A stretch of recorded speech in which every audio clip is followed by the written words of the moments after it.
So today is the final JoJo Friday, and as we know, Part 4 has gotten to its final, and it's so freaking phenomenal. Like, it's just looking so bloody amazing. Like, I don't know words that can describe Part 4's ending, what's going to end up like, but I'm so freaking hyped to see where it goes. So damn hyped. But hopefully YouTube, yes, YouTube's kicking in. No problems here. God damn it, I was worrying because YouTube tends to go really wrong. Like, it's scary, YouTube is. God damn it. Hello again as well. But yeah, it's gonna be sad to send this anime off because Part 4 has been incredible. Like, it's been so freaking amazing. It's been one of the best series I've watched in a very long time. That's been more than one core long. Like, oh my god, it's no words can describe the series because it literally, for me, came out of nowhere because Part 3 was pretty freaking good. And Part 4 literally went, nah, that's just a children's show now compared to Part 4. And I was like, freaking hell, like, Part 4 is literally like the greatest thing in the universe. Oh man, I really hope Part 5 is even better. Like, so freaking hyped to see where this anime goes, and what's gonna happen next, and whether or not we're gonna get a teaser of Part 5. Because it needs to happen. We need to get a teaser of Part 5 to know it's happening, because otherwise I might just cry. Like, David P might be saying, no, we're not going to be a teaser, just to kind of make you suffer even more to actually know whether or not there will be a Part 5. And god damn it, hopefully it comes very soon because I can't contain my excitement. Granted, I am going to start reading the manga straight after this anime ends because I can't stand not continuing the show because it's so freaking good. Like, it's just one of those shows that I can't not continue. I know, it's just JoJo. What else can you say? It's JoJo. Though I was shocked to see, I went on Amazon France to go and see how much Eyes of Heaven was because it's the cheapest way to get it, and France is already up to Part 8. I was like, freaking hell! Like, they've already translated from Part 1 to 8 already. I was shocked. I was like, damn! Like, they don't waste time. They literally do not waste anything in France or anywhere. They just catch up straight away. I'm like, wow. That's impressive.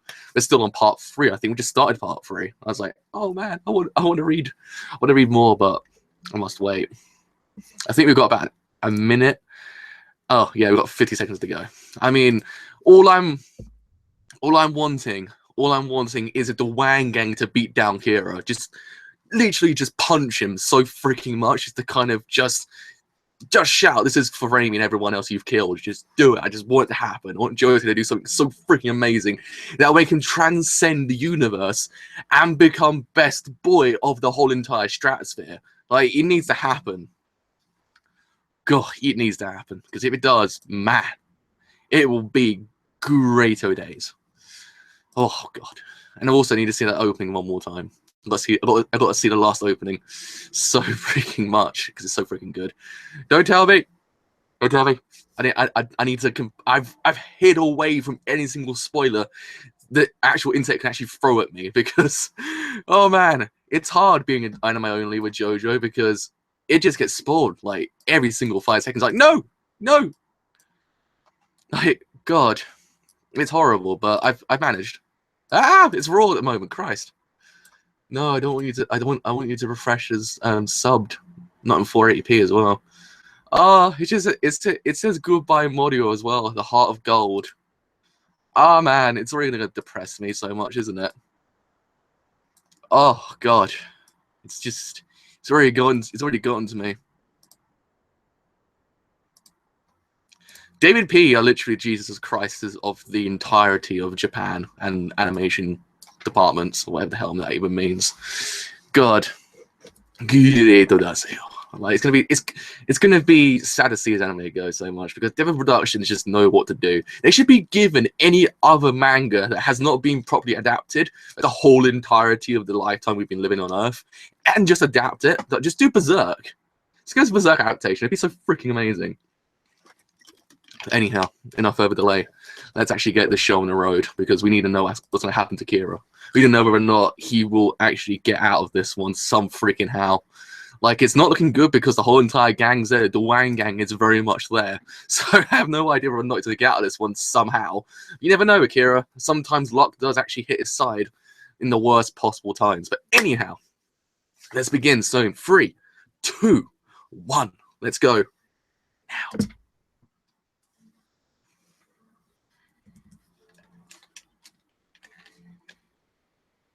Oh my god, my boys.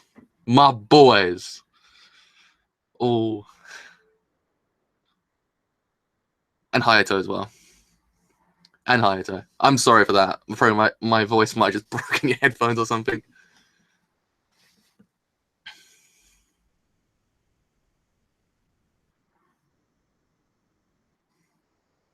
Wow. That is an impressive pose. Like, that's a very impressive pose. Quite like that transition as well. It's a pretty good transition. Yeah, Joey Terada sounded. The rain did sound like Josuke screaming. Like, that's one of those things I remember that he was like, I swear the rain sounded like Josuke. I was like, wait, what? Don't save the asshole. That's what happens. That's what happens the whole entire time. It's just it shines upon his soul. Luck. Somehow. That even turned to a bomb. Great.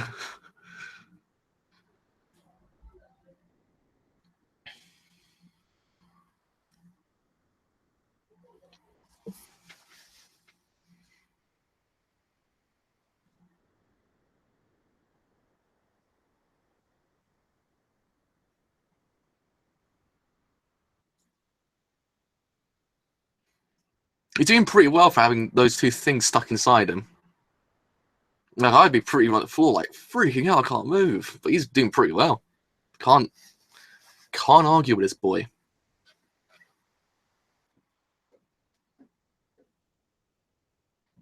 Oh, just look at him. Oh, he's so...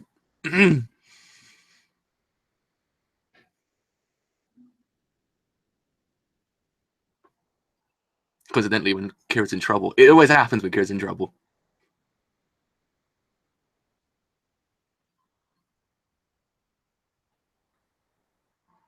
See?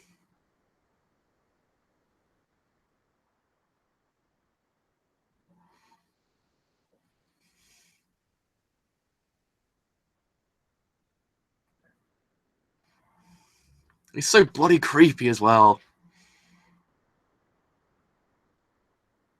How should you not question the fact this man's doing these things?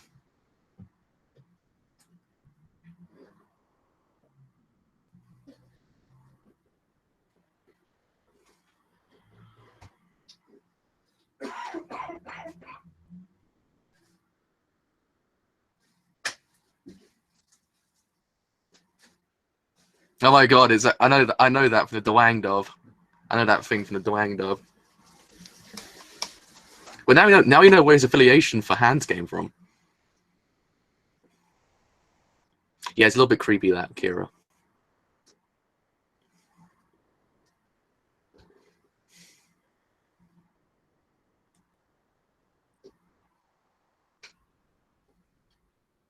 Because only she will know.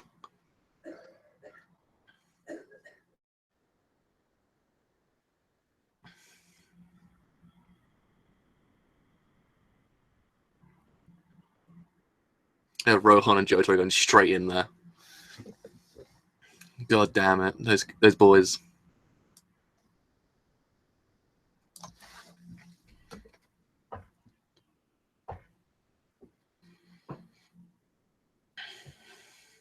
Just beat him down so freaking hard.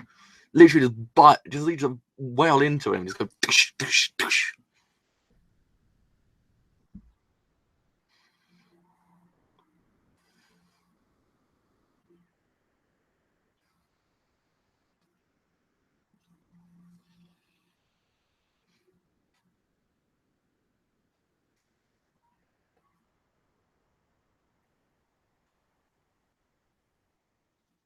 Hope his Space Falcon 2 and just breaks this guy in half. It's very 2001. I quite like this.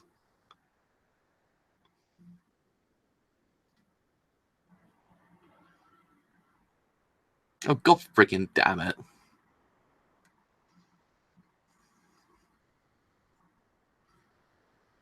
I'm actually so angry right now.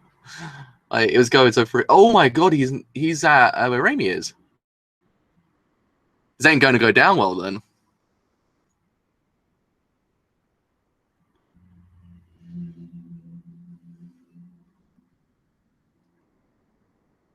I hate this guy so much, but I love him. How can I hate someone so freaking much but love him at the exact same time? What is this life I live?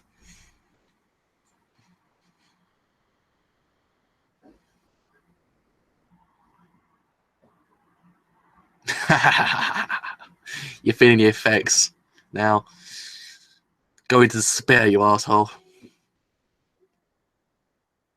He's got no watch. What time is it, yo? You ain't gonna find out anymore.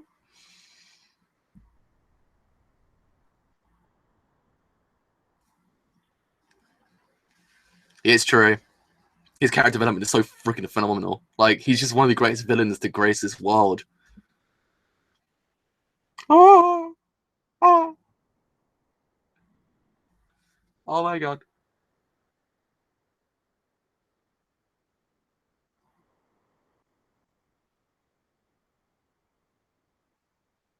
There's my girl. He doesn't even remember her. Oh, that's even worse.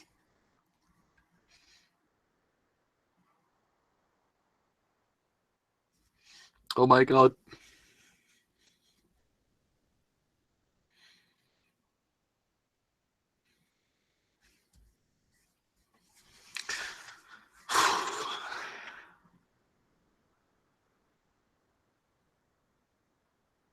Oh no. He's found out.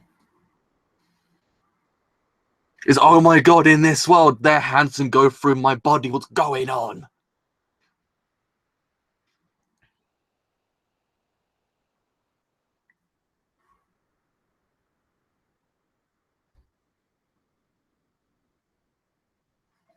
Hey, so they actually fooled him completely.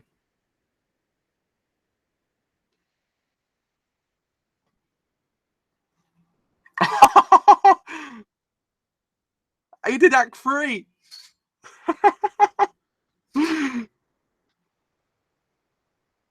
Oh, I'm gonna miss him so much. Who is Act 3 so freaking much?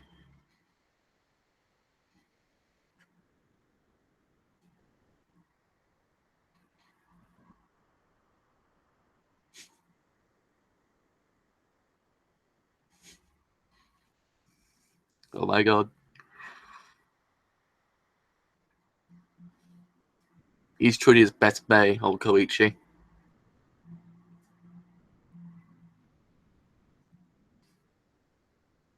Oh, there it is. The yada yada daze. Oh, he's doing it now. I've been waiting for this for a very long time. Come on, Jotaro.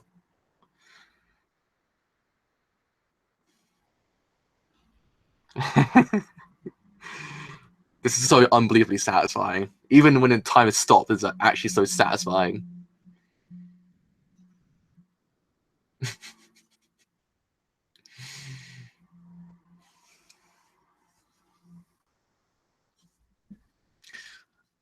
Damn. Damn it all. I quite like the fact that he thought he turned back time completely, but he didn't.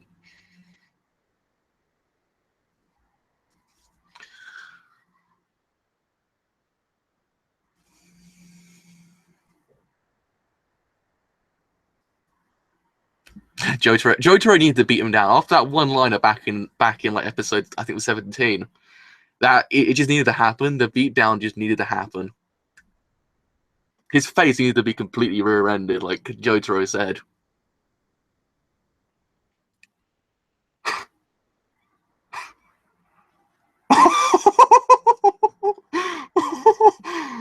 Holy cow! Holy crap!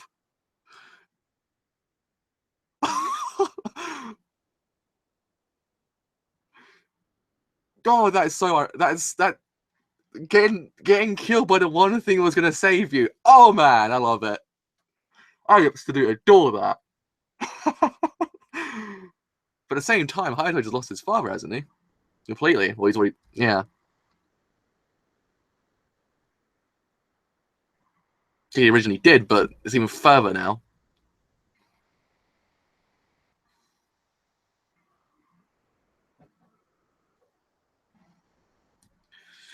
It felt terrible for him. God damn.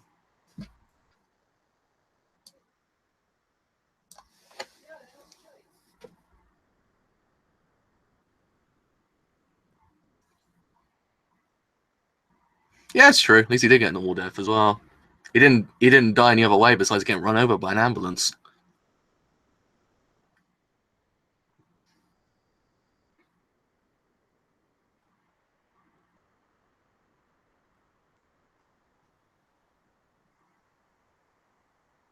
Damn. I love it.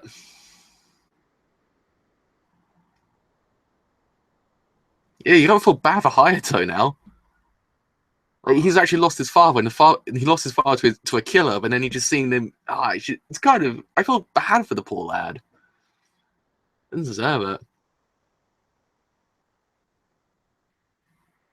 It's also satisfying seeing Raimi just verbally just beat him down, because Raimi's just best girl. Everyone knows. Part 4 is just full of best girls. I just realised this.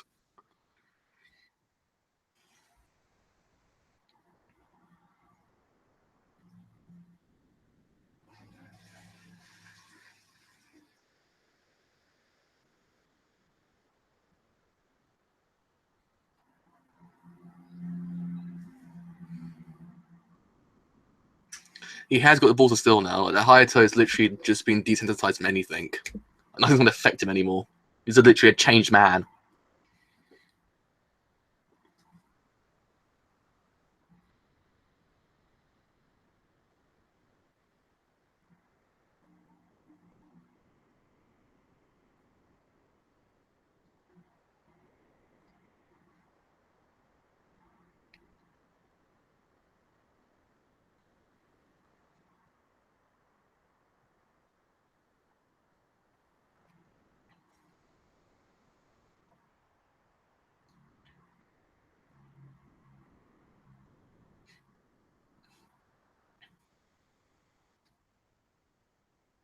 Damn this guy. Damn this dude.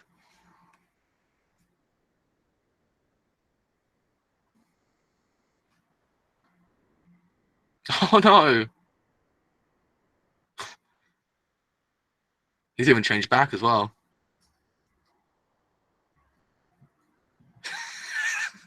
Yes. Oh my god, yes. Come on, Raimi.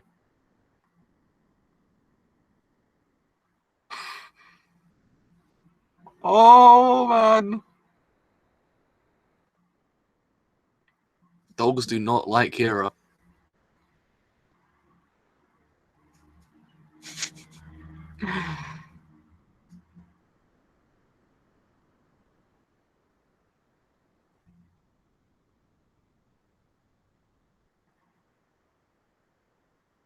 Oh no, he's gone.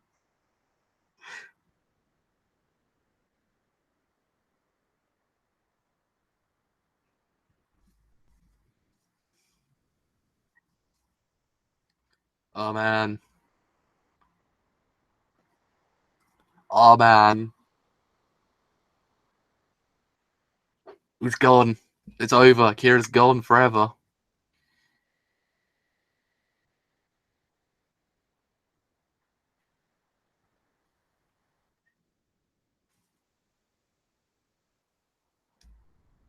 Yeah, it's kind of very poetic when you think about it. Like him getting dragged away by hands, the thing he loved most. So bloody poetic. And even losing his hand as well. Like it's kind of he died kind of he got killed by the thing that's meant to save him and actually got his hand taken off the thing he loved most. The things he loved most, his hands. It's just wow. I love it. Oh, don't leave, Raimi.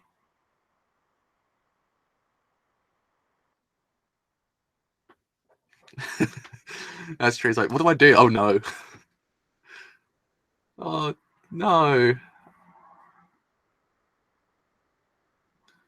You can't say the best girl. Come on, Rohan, have some heart. I know you're best boy still, but man.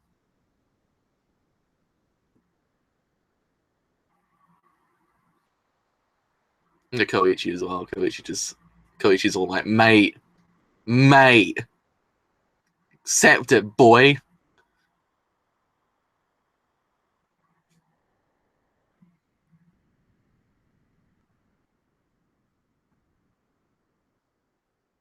That's so kind of the most cutest thing in the world. God damn this season and cute things. Oh my god, everyone's fine! Even though probably two of those people sat there complete douches, but still, they're all fine. Koichi's angry mom's there. It's true. You can't make me cry at anime. It's hurting me. It's hitting me in the feels.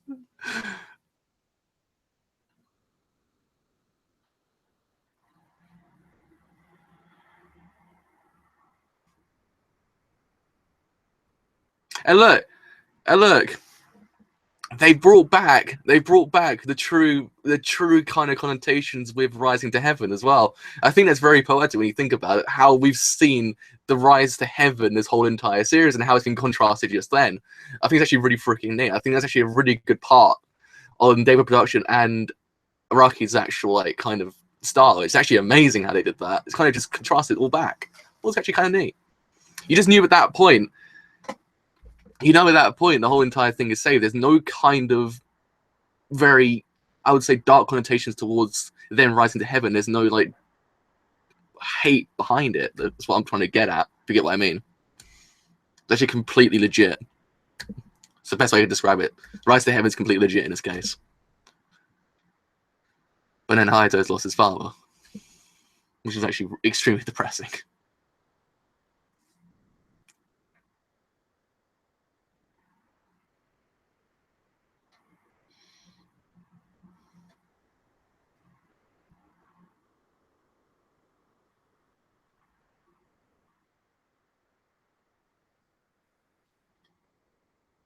Oh crap! Aaron Yeager's actually giving some narration right now.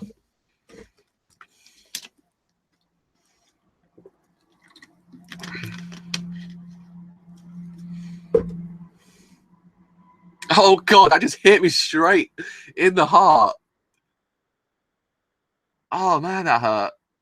Shigechi's parents be waiting for him to get home. It's like, Christ, that hit me straight underneath into my heart.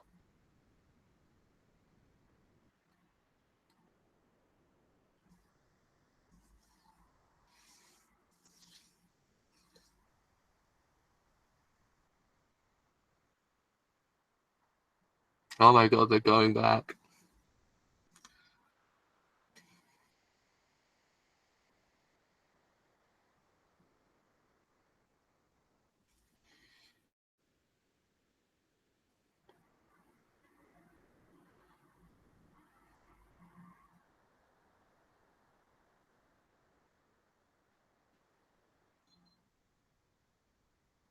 See, this is what we needed. We need just a Joe side to give some of the greatest pep talk in the world, and it's been given to us right now.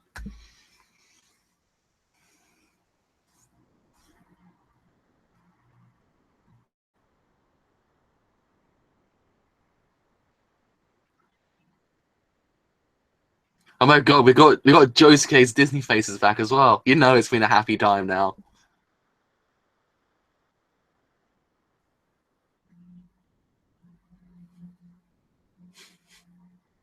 Even they've got a relationship now, which is actually even more adorable.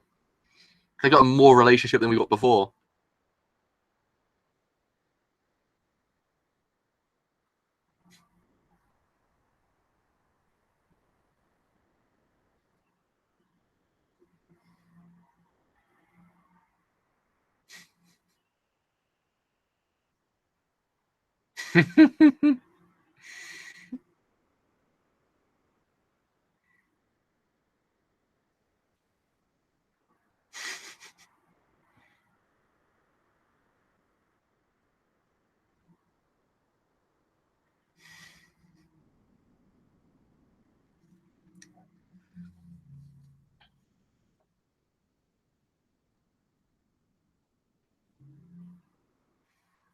Oh, so you actually adopted it fully now.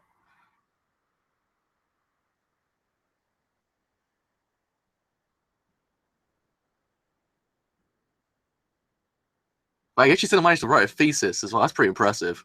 After what's happened so far in part 4, JoJo actually managed to write a thesis and actually get a PhD as well, or doctorate. Actually, it's very freaking impressive. I'll give him props.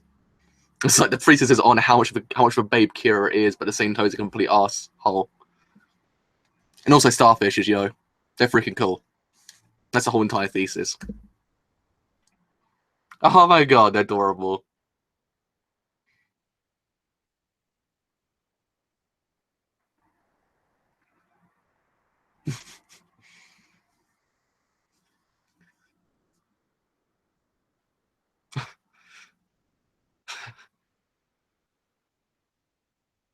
I quite like the fact they actually have a relationship as well, like a full relationship. It's kind of Okuyasu and his father are pretty cool. I love them.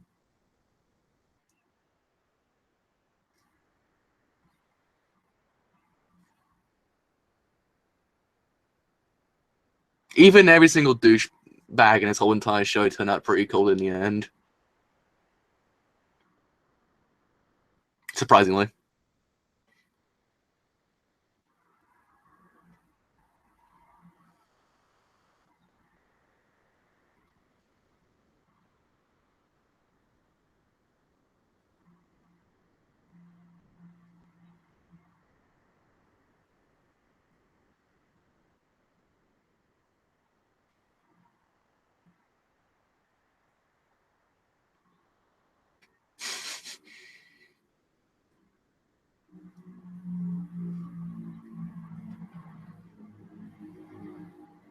Oh, he's right.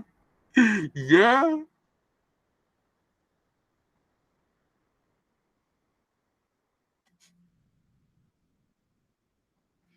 He's back. He's back to his manga days. Manga days. Mangaka days.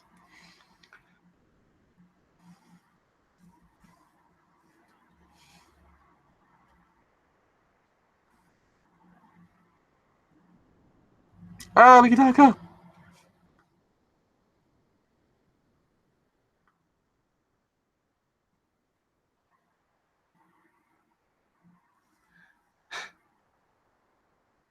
Oh, so it was. Oh, that's why. Because I thought I heard one of the singers being familiar. So they actually got everyone from the previous opening to do it. That's actually really awesome.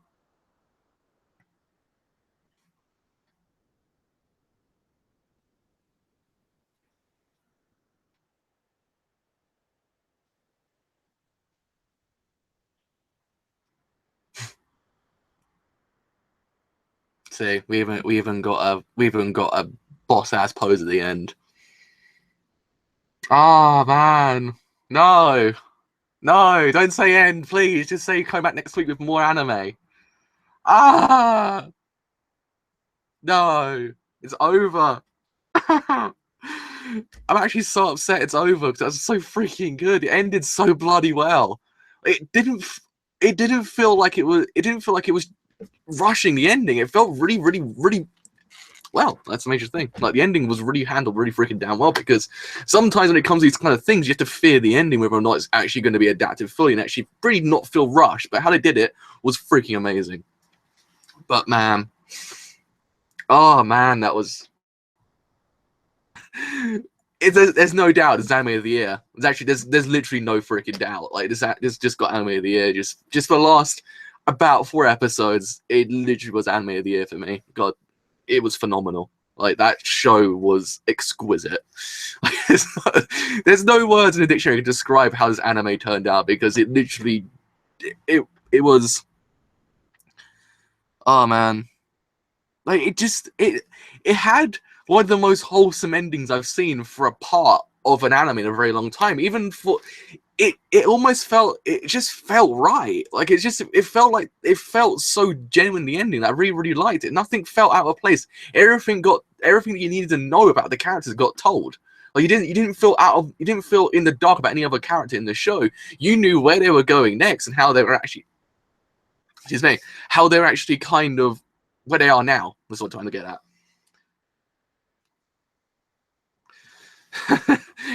Yuri on Ice is pretty good though as well. I don't give it props. Yuri on Ice is still up there in my best of the year. Like, but this one's anime of the year. This one is literally anime of the year. Like, just so probably anime of the decade as well. It was just so freaking well done. Part 4 is my favorite part. Like, it is. There was no doubt. I mean, by episode 37, I was like, this is the best part. There's no doubt. But episode 39 just completely cemented that. It's just, oh man.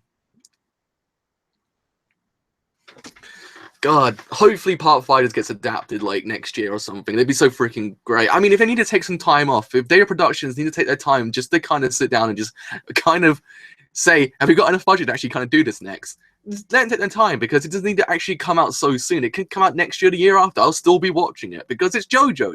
It's fantastic. It has me hooked. I want more, but I can wait for more. It's like the same thing with One Punch Man. One Punch Man was all right because I could still wait for more. I didn't feel like I needed it now. It's the same thing here. If they need to take some time, then let them take some time. I don't really freaking mind. But as long as they come back, they should. Like, if they come back next year, I'd be so completely content. Like, I'm still gonna read the manga, but I'll be so completely content.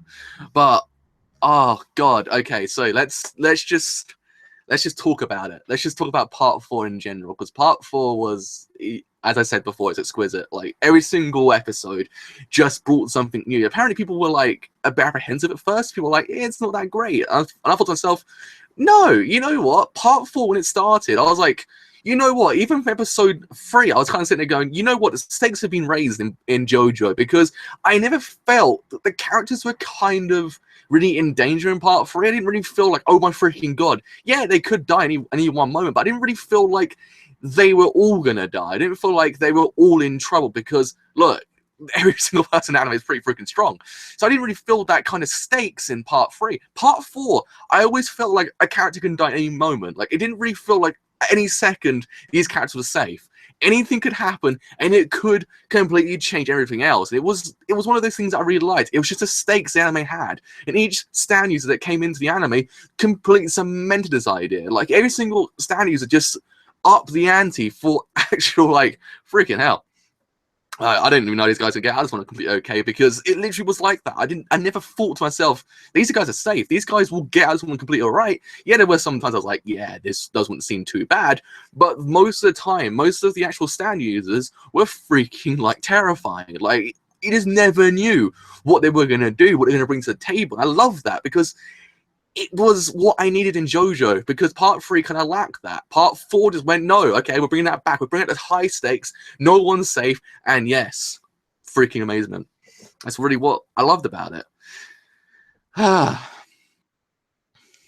It's different from other parts because of a journey. They start in the same town. It's more of a light-hearted, since there's less there and more humor, which makes it so memorable. That's what it is. It's more of a memorable part than part 3. Part 3 was good, don't get me wrong. I don't want to sit here and just completely say, well, it's freaking terrible. Part 3 was freaking phenomenal as well in its own right. It's iconic. But I think part 4, as you said, it's a journey. It's an amazing journey. You felt like it had a start, a middle, and an end. It felt genuine. It felt like I can't say the word, a contained story. Like, it felt the contained story there. It felt it had a start, had a middle, and an end. You didn't need anymore, because you got what you needed. And the journey it told you was freaking amazing. Like, it's one of those things you just didn't expect how good the journey was going to become, but you're so glad you took that journey on, because it literally was the greatest journey you're probably ever going to see in a very freaking long time. Like, there's one thing I had about part 3 that I always said it. Part 3 had the syndrome that I could in theory watch episode 1, then skip to episode 10, skip to episode 15, and 24, and I didn't feel like I was missing any of the plot too much. This one, if I missed any episode, I could miss like a major plot point. This one kind of had enough, and it kind of just kept the ball rolling. That's the major thing. JoJo Part 3 kind of felt like it felt very Monster of the Week. That's what it kind of felt like. Yeah, I mean, it's kind of still here in Part 4, but I feel like Part 4 kind of just made it less I would say Monster of the Week, and kind of made it more. Like, it made it into a plot. It had a plot behind it that kept you going, because you wanted to know where Kira's actually going to appear. You want to know what's going to happen with these characters, because these characters can go anywhere, any one point. Well, what's their true motivation? We don't know. What's going to happen with this character? We don't know. It keeps you interested to find out what happens next. Get the still ball rolling. I like that part. That was good. But I mean, that's what I loved about part 4. It kept you enticed. Part 3 didn't have that at all. Part 3, it kind of felt like we're going from one location to another, and it didn't feel like there was a kind of cohesive like bit in the middle, like kind of keeping you going. The only thing that kept you going was the fact Dio might appear at the end, and you might just see Jotaro and co just beat down Dio. That's all you kind of saw. But this one, on the other hand, it had so much more, and it's what I needed in JoJo. I needed this. I needed a start, middle, and end that had enough going on the behind closed doors to kind of keep me going. Because if it didn't have that, then it would have felt like part 3 all over again. That's why I didn't really freaking. That's what I didn't freaking like. But I'm glad that Araki kind of just realized that and kind of said, okay, look, I've got to fix this and actually kind of make something grandiose more than part 3. And he actually did that completely. Part 4 literally is, for the most part right now, for me, his magnum opus, because it kind of brought together what he's known for, what he's known for best, and actually just amplified to like about 10 trillion. Then fam, like, I'm gonna give you the best thing in the world, and he actually did that, like, completely.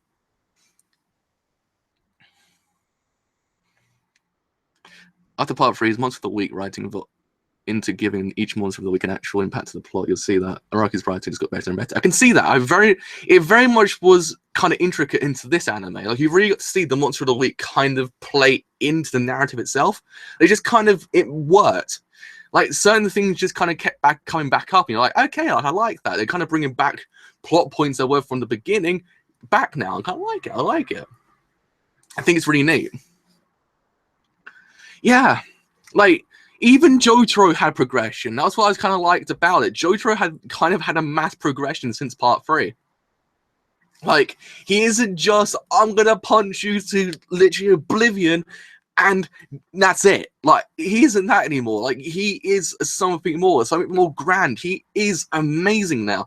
Like, him becoming a more supportive character in the actual narrative itself actually helped him become a better character all around. Like, that's what I kind of liked about it. Like, him becoming a more supportive role, it helped him become a better character, which really was like amazing. Like, it doesn't happen regularly in certain things, but here it was done so freaking damn well that I was like, wow. Like, you're like, yeah, Jotaro works better as a mentor. It's true. Jotaro really does work better as like that, because he literally was a great mentor, like, in part 4. Like, because as you saw when we were fighting way back here, when it was just Koichi and Jotaro in that one like kind of shop, that whole entire bit was amazing, because you got to see the progression of Jotaro's character. Like, you got to see how much he's progressed since part 3 to now, and it's really amazing. Like, Bites of Dust was actually pretty terrifying, and how Jotaro kind of deduced the whole entire situation, basically said, no, look, don't rush into it, because we've got to actually like kind of just think about things. You know, to adapt the situation, actually kind of think about it. And then he actually did that. He actually completely did that. And I thought, you know what, Jotaro, I love you now. Like, you become so much better than part 3. Like, part 3, you literally yada yada daze, punch, kick, oora. That was the extent of his character in part 3 for me. Part 4, I was like, wow, like, you would not imagine the same character. Like, it's just,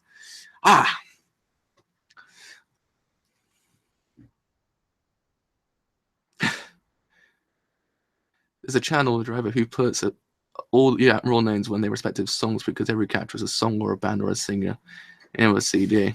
Yeah, I've seen that, because all of the characters so far, I've recognized some of them so far, but most of them are kind of like, whoa.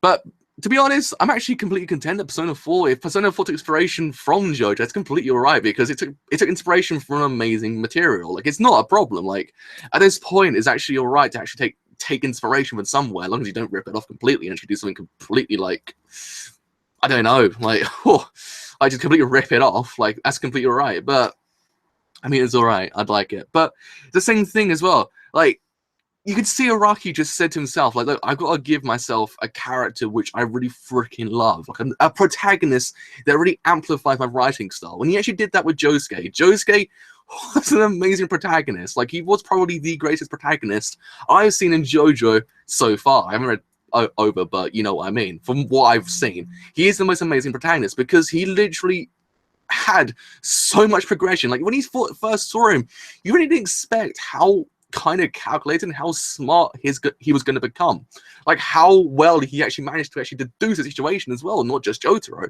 And Jotaro did it as well. Jotaro had so many great moments of him just becoming an amazing character. Like, it's just it's true, but it's just, I mean, I'm gonna read part 5 immediately, don't worry, but it's one of those things. I love it. I love how Josuke became this amazing character. Just became someone I wanted to see so much in a JoJo anime. He became that. I'm so glad Araki actually realized this and actually made him, like, it's made a character which you can actually kind of get behind, actually kind of, in a way, just kind of want to win. Because again, Jotaro didn't have that. Jotaro didn't really have the I want him to win kind of idea, because I knew he was going to win anyway. I didn't really feel the stakes were high on Jotaro's character, like he was going to like kind of perish at any moment. Like, I didn't really feel that. I felt that with Josuke, because Crazy Diamond can fix anyone else's wounds, but he can't fix himself. That in its own right just kind of, it just puts together the whole entire idea of Josuke's character.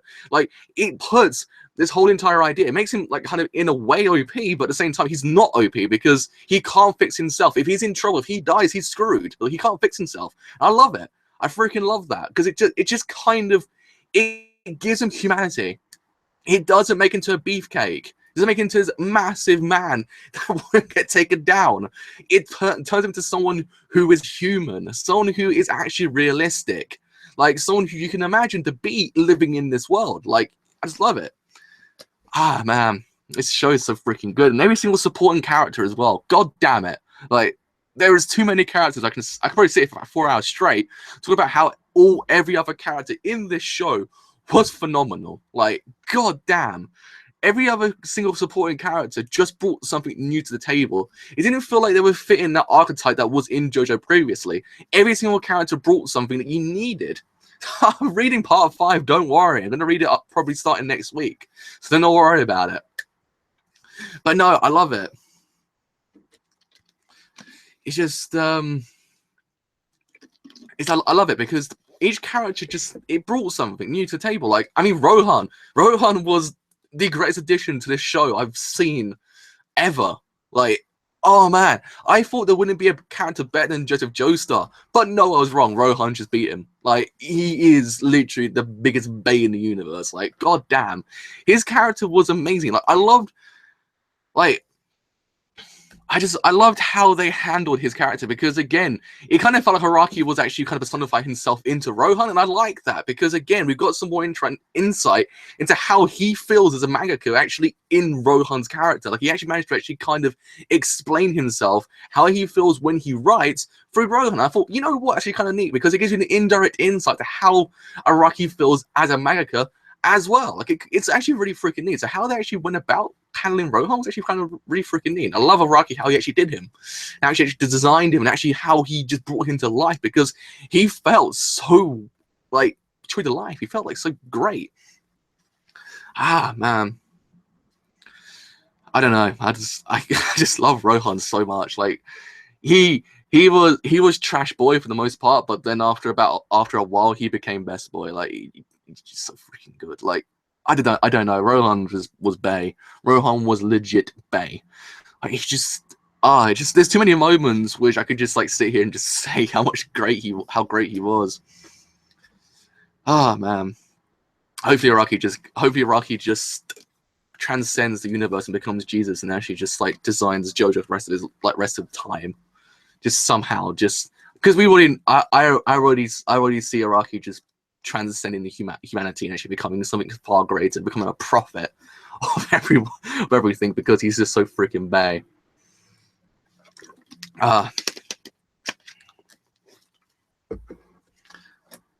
God, no, Rohan literally is the greatest character in JoJo, because I love it. I hope Araki becomes a vampire. Oh man, you ever know? Like, the man does look like he hasn't aged one bit, and I kind of like sitting there going, "Wow, that guy's impressive." Like, he hasn't aged one bit. It's actually pretty cool. No, but it's just forgot what I was going to say just then. Oh, that's what I was going to say. I love it when writers do personify themselves into characters because I like that. I like it when someone just kind of wants to explain how they feel for a character, but sometimes it kind of comes off as being a bit too heavy-handed. It feels like, oh my god, freaking hell, can you stop?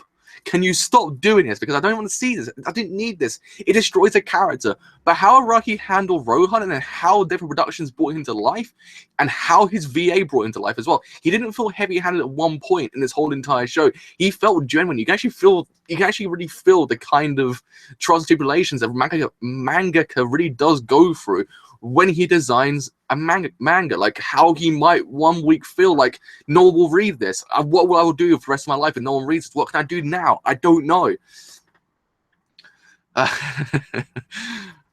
Don't be JoJo referencing me right now. I need no JoJo reference. I kind of keep myself away from references because I'm guessing now Jesus is a character in part 7, but still, it's alright. But no, I love it because I love it when a character personifies himself. If he's a writer and the character he's actually personifying himself is a writer himself, that's actually pretty neat because it gives you an insight to how they feel. So Rohan being Araki's kind of insert is really freaking neat. So good job. I love it. I think it's one of the greatest things that Araki could have done because I needed that. I like insights of mangakas because you don't really get that too much. You don't really get them speaking out, like saying, oh, this is how I truly feel. But if they can do it in their own work and actually do it really freaking damn well, don't feel heavy-handed, then that's when I really just love it. I really just adore it. Like, I think it's actually really freaking neat. It's one of the greatest things a person can do when they just don't feel like they're actually heavy-handing a mass kind of insert character. But still, the visual motifs were great in this anime as well. Like, the visual motifs for me were one of the greatest points this whole entire show. I think it was handled so freaking damn well. The greatest point I can give is the way they kind of handle, and I've said it about 15 times, but I can't speak volumes for how great it is. It's the ascension to heaven. I think just that on its own was phenomenal because it just contrasted what it truly means, and then it contrasted it back again at the end. How Raimi then goes into heaven and sends there. Like, that whole entire section just reminds you how it truly is to ascend into heaven, how it truly is beautiful. Like, it's one of those things that we've seen so many times in artwork. Like, artwork truly just describes to us this whole entire idea of the ascension to heaven, this beautiful kind of idea. But then part 4 said, no, okay, so look, it's not that at all. Like, if how you die is how you ascend to heaven, and how Shigechi died, holy freaking Christ, it just completely changed it. It just turned it on its head and basically said, no, it's not beautiful at all. It's completely like one of the worst things a person can go through, and it really was. You got to see Shigechi's anguish, and when Rohan went up as well, like, you just got to see his anguish there. I think that's handled so freaking damn well. And once the evil was completely relinquished, like, I don't know how to say the word, was taken away completely out of Moriyo, and then Raimi ascended to heaven, you truly just understood that point, that the ascension to heaven is truly beautiful. Like, it brought it back. It brought back that idea, the true meaning behind it. But I liked how he contrasted it. I thought it was actually one of the neatest things. I can imagine that Raki loves Rohan so much because we all do as well. I think if a writer loves his character, we will truly love his character as well, because we know he's put his heart and soul into his character, and it's actually kind of brought him to life. So that's why I think we all feel the same emotion that Araki feels as well. And I think it's actually kind of neat. Or if it's Josuke as well, I don't know. But still, I mean, if Araki's favorite is Rohan, I can see why, because he does really put his heart and soul into his character. I guess Josuke as well when you think about it. But man, I think it's just neat how they. I think it's neat how everyone. I can't say the words. I'm losing my train of thought. I haven't spoken about Kira yet. I need to speak about Kira. That's the major thing. I kind of want to spend most of the time speaking about Kira, because holy freaking Christ, that man. Like, oh god, that man is beautiful. Like, he is the most beautifully disgusting person I've ever seen. And I've seen some beautifully disgusting people in my time. Holy cow. Kira is an amazing villain. Probably the best villain I've seen in anime. Probably even in manga. Like, I don't think I've seen a character come close to him. Like, I don't even know. For the most part, I thought Makishima, Fujisaki, and Noragami were the kind of top tier assholes I could not stand, but at the same time I love them. I think Kira just blew out the water. Blew him out the water completely.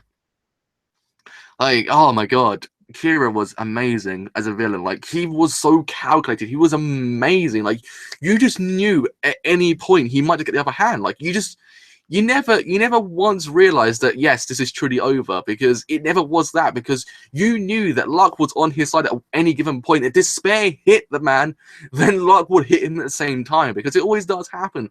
Even in his final moments, when we thought, oh my god, mass beatdown on that man right now.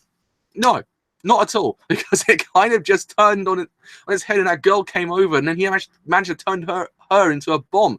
But then, as luck will have it, it kind of contrasts that completely, and he died in the most bitterly ironic way in the world, and I loved it. I loved how he died, because he died via the thing that was gonna save him, the thing's gonna bring him to salvation, an ambulance. And I thought, holy Christ, that is pretty good. I thought it's actually a really, really ironic way to die, but I love it. Like, okay, now you mentioned Griffith, like, he's up there. Like, he's up there as well. Like, you reminded me of Griffith, and I do apologize. Griffith is amazing as well, so he's up there as well. He's probably in the top 5. God. But it's just Kira was amazing. Like, I just loved it. I just thought every single moment he was on screen, he commanded that. Oh Christ! Now you say that.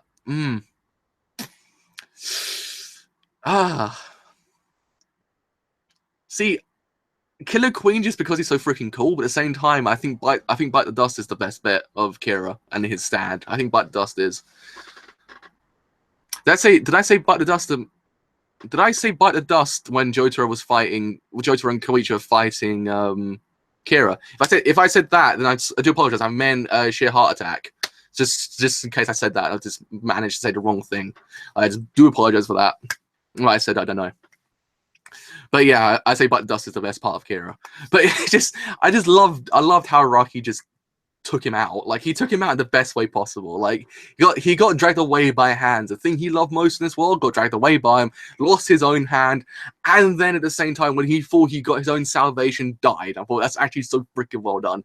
He died in the best way possible. I thought it's actually the greatest handling of a death for a villain in the world. I thought it's great. It's amazing. It's exquisite. It was beautiful. It's poetic. Like, it just was. It's all those words, all those adjectives in the dictionary to describe Kira's death. I loved it. I mean, I can't speak volumes. I can't speak volumes of how great Kira is, because it's just every single, as I said before I lost my train of thought, I think I just completely changed my stance. He commanded every single scene he was in.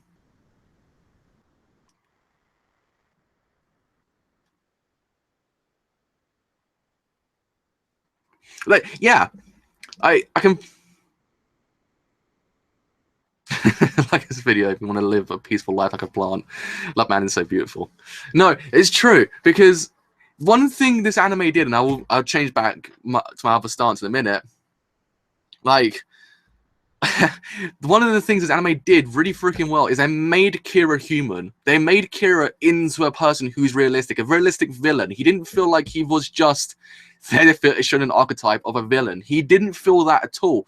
He was someone new, someone fresh, someone really freaking needed. He was the Makishima of this year. Like, Makishima was so fresh in the business that I loved him so much. And I feel like Kira did that as well. Kira became someone who wasn't just an archetypal villain in a shonen anime or manga. He was more than that. Like, he was exquisite because he had a life. He had an agenda. He wanted to live a peaceful life, but at the same time, he was his own worst enemy because he wanted to kill girls and take their hands. Like, he literally lived in a massive contradiction. Like, he wanted a peaceful life, at the same time he couldn't, because every single time he got that, he had to go and kill someone. And it kind of, when you think about it, it's a massive contradiction. I kind of liked it. I thought it was actually, wow. I thought, you know what? You say you want to live a peaceful life, but at the same time you can't, because you want to kill people at the same time. So you literally, there's no way in hell, Manbo, that you're going to actually, get that life. You won't. Literally, you won't. But no, back to what I was going to say before. literally, he commanded every single scene he was in. Like, every single scene that Kira was in, he literally was the center point. He was the best point because he brought something to the table which I needed. And I thought, oh my god, every single scene, I just felt his words get underneath my skin. I thought, oh my god, like every single things he was doing, I was like, no, get out of here, get out of this world. You do not deserve to live in this world because you're such a douchebag. But at the same time, I love you because you're just amazing at the same time. I don't know why you make me feel these emotions, man. Like, he just commanded every single scene. Like, he was center point of the frame, and he deserved that center point because he was amazing. He was that person you needed there because he was an amazing villain. Like, I don't know. Like, he was exquisite. Like, he literally, fracking hell. I can describe that man. Like, he was amaze balls. Like, he was, like, I don't know. Oh, God. Like, it's just, when he knew that he was going to win this whole entire thing, he became so much better. Like, even then, I was like, his development up to this whole entire point has been exquisite, but then once he realized this was his world and he's winning this battle, he became someone so much greater. Like, because he had the smuggest smile on his face that I just loved it. I thought, he knows he's won this. He knows that he's going to get this one completely okay because this is his world. He has a ticket out of it. He has a thing he needed the most now. And I thought, yes, I love it. I think it's actually amazing. Like, he was a beautiful dwang of a person. Like, that's really what he was. Like, man. Like, I wish they would actually put the Dwang dub into part 4, just sub it like that. It's an April Fool's joke, just do it because it'd be amazing. But I think what we really needed was him. I think what JoJo truly needed was Josuke and Kira. I think truly that's what we really needed in JoJo because of this whole entire point, every single character has been a beefcake and hasn't been the most realistic villain in the universe. Like, I guess in the beginning, Dio was quite realistic. He wasn't completely unrealistic since the start. Don't get me wrong, but as time went on, excuse me, he became slightly unrealistic. He became that kind of villain you expect. That's what kind of just dampened him. He was not bad in any way, shape, or form, don't get me wrong. He was still amazing to watch. But he didn't feel like he could actually almost live in a world. He just felt like he lived in his own world, which was true. But still, you get where I'm coming from with that.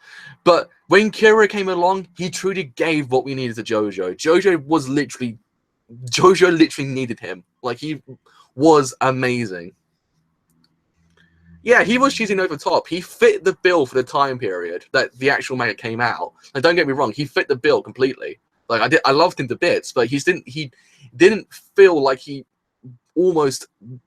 didn't feel like he could live in the world. He didn't feel like I could say, oh, freaking hell, look, Dio's realistic to the world because I can see a villain like him living in this world. No, he wasn't that at all. Kira was that. Kira was technically a normal person. He was any old normal guy, just he was a complete douchebag in the background. Like, he was a man that killed people and killed women. Like, he killed women, 48 to be exact. Nicked their hands, actually lived with their hands. Like, this man is insane, but he's amazing. He is human. He's realistic. He belongs in this world. He could live here. He's ordinary, but extraordinary at the same time. Same thing with Josuke. Josuke really was what I needed in JoJo. That's why I just love it. I love it to bits because, oh god, my throat's getting a bit weird, man. I love him to bits because literally, he just brought the A game of Araki's writing style. Like, it just works. Pretty much. That's the best way to describe it. It just works. That's the best way you can describe the whole entirety of JoJo. It just works. But no, Josuke brought what we needed. I've said it before, but he literally was a breath of fresh air for JoJo and for shonen anime as well. Like, he really is a breath of fresh air because he's gone from being, I don't think he'd be the greatest character in the world, to being, oh my freaking god, he's the greatest character in JoJo. Like, I don't freaking know where he came from, but I'm glad he came from somewhere because he's amazing.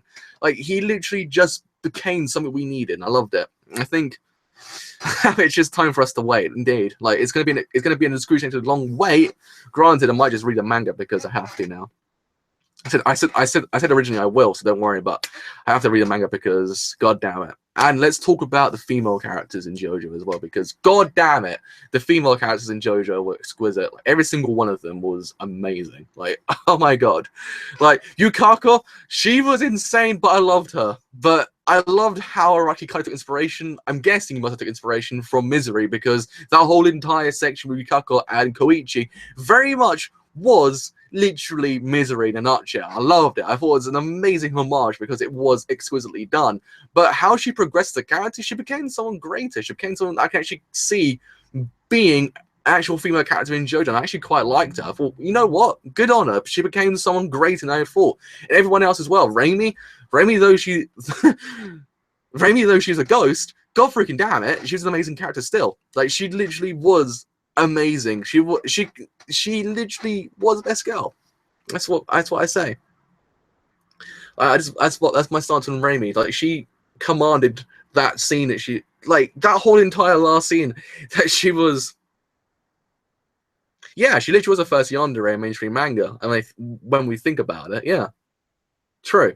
Christ, like that last scene with Raimi and Kira. Holy Christ, it just amplified Raimi's character so freaking much. Like, this whole entire point, she's been amazing. But that one last scene, oh my god, it was amazing. I thought, holy Christ, I want you to be a protagonist of JoJo because you deserve it. Like, in some alternate reality, if you survived, holy freaking Christ. That's alright, I don't mind if that's a spoiler. That's actually quite nice. I wanted that to happen anyway. But no, I mean, it's just, she deserves her own spin-off series, her being a protagonist, because it's just the whole entire scene. She just literally verbally beat down Kira. And when Kira thought he actually one-upped her completely, no, he didn't. She was one-upped him again. I was like, oh my god, she's amazing. I love her. But man, no. Best yandere is now Yukako. Like, she's been, like, you know, Garte's been demoted like 4 times thus far. Like, I think Yukako has just completely demoted her, like, completely. Like, she's out of the water. But god damn it, I can't speak volumes for the series. This series was freaking phenomenal. Like, it literally was. Like, it came out of nowhere for me. Like, JoJo Part 4 came out of nowhere for me. Because I marathon way through the first. No, don't worry. After the stream's over, I will search for the Get Back song. Do not worry. Can't put it on strings. I probably will get taken down. No, but it literally came out of nowhere for me because I marathon way through the entirety of part 1 to 3 in about, I would say, 5 days. And I thought to myself, you know what, JoJo's pretty freaking great. I can see why everyone loves it.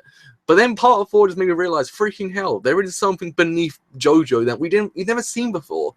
Something that we just, yeah, it's a sign. It's a sign that's pointing towards the actual place of part 5, or it's referencing part 5. I remember seeing that because someone pointed it out to me. But no, it's a breath of fresh air. It really was. Part 4 just made me realize, freaking hell, there's something going on behind closed doors on JoJo, and I'm actually liking this. I'm liking this, Araki.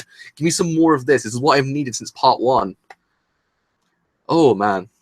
I need to go in here Shiny Crazy Diamond as well, do not worry. I need to listen to a lot of songs that JoJo's kind of introduced me to. But no, part 4 it's exquisite.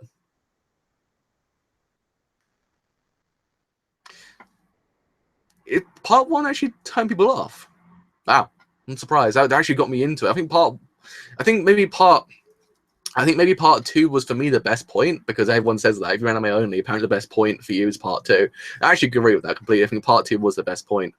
But no, I think part 4 really is the A game of JoJo thus far. I think if we get some more of JoJo, that's what we need. We need more of part 4. Just part 4 amplified into part 5 and 6 and 7 and 8. Just do it constantly. Just continue like this, and I'll be completely content. So happy, because it deserves so much more like this, because JoJo is an amazing anime series and it just got so much better. Slice of life manliness.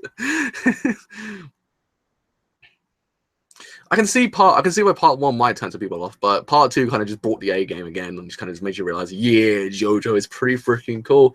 Though Jonathan Joestar, everyone, I don't know why Jonathan Joestar is kind of like one of the lower, like ranked JoJo protagonist, I quite liked him. I thought he was actually pretty neat. They didn't have very much going on, but what he did was pretty freaking cool. I mean, he's no just a Joe star, but he's actually better than Jotaro for me for part 3. Part 3 Jotaro, not part 4 Jotaro. Part 4 Jotaro is a different character altogether. But man, like, talk about Koichi as well.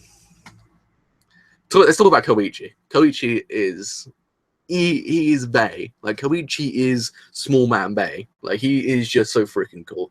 Like, ever since episode 1 came out, I was like, you know what, Koichi might be a freaking amazing character. Little did I expect how much development this boy was gonna get. I'm like, freaking hell, calm down.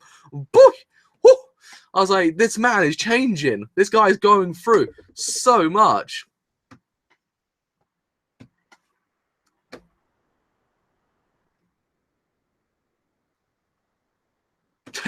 Koichi was kind of like the Gohan of JoJo for me.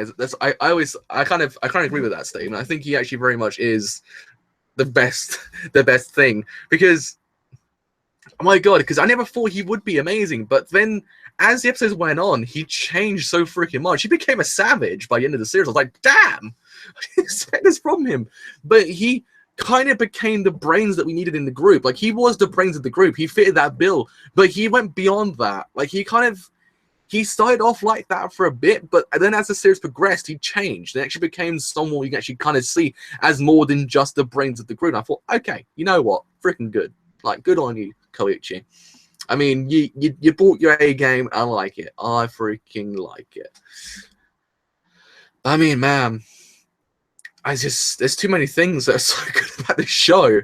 Like, it just, let's kill the whole. I think Echo's Act 3 was just like one of the greatest additions as well. Like, oh my god, Echo's Act 3. Like, he was so freaking amazing. Like, he came out of nowhere. And you're like, okay, we need more of him. Just put him in the anime like all the time, because he deserves it, because every single scene he was in, it's just hilarious, because it's like SHIT, and then when he goes, let's kill the whole, like towards the end, it was just like, man, I like this. I think it's quite neat. I think it's actually one of the greatest things ever. I haven't even spoken about Hayato yet. Holy Christ, Hayato! Like, I needed to get onto that man or that boy. Oh boy, Hayato. Didn't expect much from him. Holy freaking Christ. I am surprised. I am shocked. I am very much happy he was actually introduced into JoJo, because Christ, he was amazing.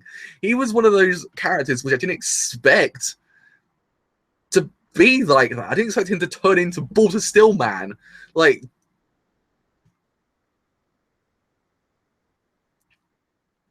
I think Act 3 was better personality wise, but I can see where you're coming from as well. But no, Hayato literally became Balta Stillman. Like, there's no words. Like, he was living the worst point of his life, but I was just like, whoa, okay, you know what, Hayato, I like you. I like you being here.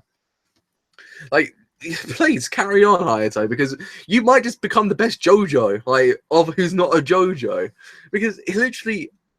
God, he actually was so freaking smart. Like, towards the end of the series, he actually deduced the whole entire thing and actually wanted to change destiny completely. And then when he actually thought he was going to, you're like, yes! But then Kira just managed to actually kind of contradict that completely and actually do something completely different. But in the end, destiny was on his side and he won. Good old Hayato won, though he lost his father, which was actually really freaking depressing. Like, God. That's one of the things that hits you hard when you think about it. Like, the fact he's actually lost his father, and he actually lost his father to a killer that assumed his role and carried on like that. It's the worst thing that possibly happened to a boy at that age. And then I'm so glad that Hayato just became someone who, when you think about it, his dad would be proud of. Like, he became so freaking great. Like, he became a man that's very much at the age of not being a man. Like, he is literally like the most manliest man. It's just so freaking great. I just loved him. I thought him deducing everything and actually kind of realizing what he needs to do was amazing. I thought, you know what? It takes the limelight away from the main protagonist and actually gives the supporting characters some time to breathe, and actually some time to become the main focal point, and actually get some development, and actually become something greater. And I thought, you know what? Great. Araki, you've done that. Good, because I think we needed that as well. I think we needed some time the limelight away from the protagonist. I think that's what we needed as well. I'm glad that Hayato was introduced, and I'm glad Hayato was just the person we needed there.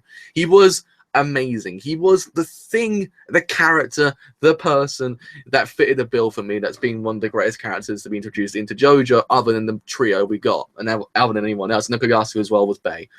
Okuyasu, he was freaking phenomenal. Didn't like him at first. I thought, you know what, he's not the greatest guy in the world, but I'll give him some time. When Koichi yells to Kira in the anime, he says you're a complete idiot in the manga. He says, wow. Like, damn. Koichi's a savage. That's what I always say. Koichi's a massive savage, and I love him for that reason. But no, like I said before, I'm glad the limelight got taken away from protagonists, because again, certain times you kind of feel to yourself, well, can we actually have some time away from these characters? I'm glad Araki kind of even realized it himself and said, okay, look, Hayato, you become the main focal point for a while of this show, and actually show your chops and actually become the greatest character ever introduced, other than Rohan and everyone else we talked about so far, because every single character I've actually probably mentioned so far, I said, holy freaking Christ, they're the best addition to JoJo, because everyone is. Everyone in this show literally is the best addition to this show that the anime could have given us, and the manga could have given us, and what Araki could have given us as well. Like, he's just, every single person was like this. I was like, there's not one person there. I was like, no.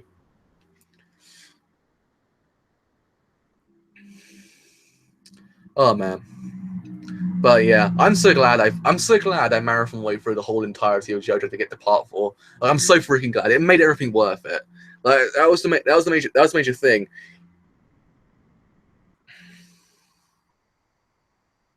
Yeah, Polnareff did have the most development in part 3. That's why I found the most strangest point. Like, Polnareff became the main focal point when you think about it of part 3. Like, he kind of became, for me, more of a protagonist. Like, I prefer Kakuin over Jotaro as well. I think every other single character that wasn't Jotaro was the best point of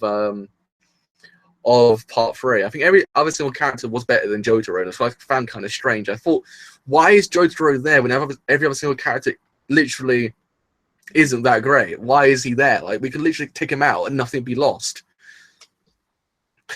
What the hell is going on, manliness? But yeah, I love this show. I loved it. I think it's one of the greatest marathons I've done in my lifetime.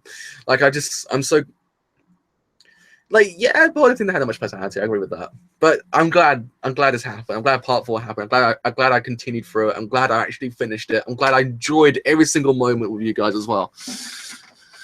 Whew. I think we kind of agree with that as well. I think that's actually kind of valid. I think, you know what? If you've been here since my very advent of JoJo with my reviews, like, I'm glad you've been here since the start, because it's been so much fun. Like, I've loved every single moment of it. Like, it's been so freaking fantastic. Just reviewing this series as time goes on, actually then live reacting to it and then reviewing it. It has been freaking fun, because it's just really nice to see what everyone else thinks about it. And I'm actually kind of glad I did change the format, but kept what I was known for originally. I thought it was actually kind of neat. So yeah. Oh god, my throat is killing me now. Let's go sit down for a bit. My throat is literally just died. Like, yeah, I think I've also forgotten to talk about Shigechi as well. I think let's take a moment to remember Shigechi as well, because Shigechi, he was an arsehole, but he was a cool arsehole. Like, god damn it, Shigechi, he was pretty freaking asshole-ish, but at the same time, you're like, yeah, I kind of like him. He's a man that kind of just showed you what money can do to a person. Like, what money can just change how money can change. I can't let me retract that statement so much. you know, I was talking for so long, my brain's literally gone to a point of just not knowing where to go next. But yeah, let me retract the statement. Shigechi just showed you how much money can change a person, and it was quite well done when you think about it, because Shigechi, when he thought about it, he was completely harmless. He didn't have any single bone in his body that told you, well, he's actually pretty kind of scary. But then once you put money in front of him, he completely changed, became like a mob boss. He became like someone you would see in a Japanese mob boss movie. And I thought it was actually kind of neat. I thought, you know what? I quite like that kind of transition of character, because it just shows you that not everyone is as harmless as you see, as they seem. Like, every single stand user, like, up to this whole entire point, hasn't been like completely like harmless. And I'm glad that part 4 brought in the more harmless stand users. But at the same time, once you kind of thought that was your kind of safety net, no, Shigechi completely changed it and said, no, okay, look, I'm actually also not harmless because money changes me completely. I've become a massive arsehole. I've become a massive arsehole when money's in front of me. And he actually did. I actually quite like it. And I thought, you know what, Shigechi, you're pretty freaking cool. But still, he had an agenda as well. He had the idea. He had a sworn duty to protect his family as well. And I thought, you know what? Though he's an asshole, he had a kind heart. Like, that's a major thing. His actual like actions didn't change his kind heart. And I thought, you know what? It was kind of sad that we saw him go as well. Though I don't know what he would have done to the rest of the series, but I think he might have actually kind of incorporated himself quite well. I just don't know, because I think Shigechi's death was quite, I think it's powerful, but at the same time it was quite needed to the storyline, because then it set into motion the whole entire thing. The whole entire thing of actually taking down Kira. It was a major thing. I quite liked how they handled it. I thought, you know what, good. Like, it's sad to see him go, but he was very pivotal to the actual plot, and I thought, okay, that's all right. Like, he didn't feel like his death was unwarranted. He didn't feel like his death was kind of like throwaway. He wasn't a throwaway character. He actually did something to the plot. I thought, okay, all right. He has a golden heart, yes, literally. Completely forgot about it. That's what Joseph Joyce said at the end of this part. He said, all the young kids in this town have a golden heart. I thought, it's true. But yes. Holy crap, my throat. My throat is literally dying. I might have to take tomorrow off. Trust me, enough of that. They only cut it because they had no choice for the time reasons or something or other. Maybe. But as I said before, if you've been here since the start of my reviews of JoJo, I do thank you, because it's been so much fun. Like, it's been so much fun covering this manga, this anime, for the past 39 weeks. Like, it's been one of my favorite things to do. Like, it was so much fun. I love doing this review series because it was one of those things I love deducing. I love just analyzing something more than what we were getting. Like, once you kind of looked beneath the surface of JoJo, you got something far greater. And I thought, you know what? Greato. That's what I needed. And I'm glad I actually managed to actually enjoy all this with you guys. So yes, if you have enjoyed this whole entire review series and this whole entire live reaction / review series, then do leave a like, because indeed it does help me quite a bit. If you have enjoyed what I do here and you want to get me to 1,000 subscribers, because we're very much almost there, we're kind of like nearing 970, I think. If you want to get me to 1,000, then do leave a sub, because indeed it does help me quite a bit. But until next time, with my review series of part 5 being the actual manga, and then subsequently the actual anime when it comes out, I'll just see you guys then. But if you've been here since the start of this moment, again, to say it, you're the best. Like, you're literally the greatest people in the world, because it's been so much fun. Gives me reason to continue doing what I do here. And if you have joined me since my live reaction series began with this anime, then equally you are amazing. Like, god damn it. Bring a tear to my eye. Like, you're the greatest people in the world. Like, it's been so much fun. I love it. So yes, until next time, I'll see you guys later.